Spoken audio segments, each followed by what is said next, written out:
But we are going to begin this morning with a frightening meningitis outbreak at one of the most prestigious schools in the country, Princeton University. And now an all-out scramble to try to find ways to stop the disease from spreading.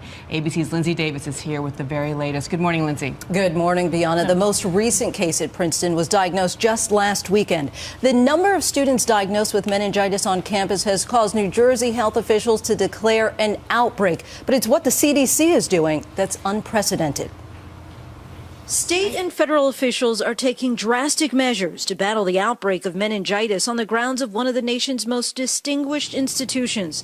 7 cases of the potentially deadly bacterial infection have been diagnosed at Princeton University since March. It's very serious. So serious, in fact, the CDC is taking the unprecedented move of importing emergency doses of Bexbero, a meningitis vaccine not yet approved for use in this country. The vaccine, currently only licensed in Europe and Australia, protects against meningitis B, which is the particular strain the students have been diagnosed with. Bacterial meningitis is a dangerous infection of the protective membranes that cover the brain and spinal cord.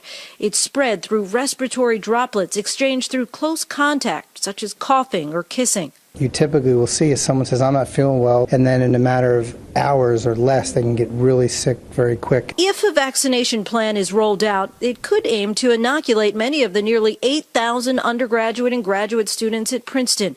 University officials, however, would not say if the vaccination effort would be launched.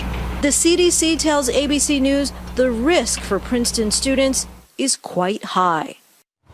The FDA has not approved a vaccine to combat meningitis B here. That strain tends to be more common in Europe and Australia. Symptoms of meningitis typically develop within 3 to 7 days after exposure. They include headache, fever, and also stiff neck. They're often mistaken for the flu, which is obviously prevalent at this time of year. But campus certainly on high alert. Absolutely scary story. Yeah. Thank you, Lindsay.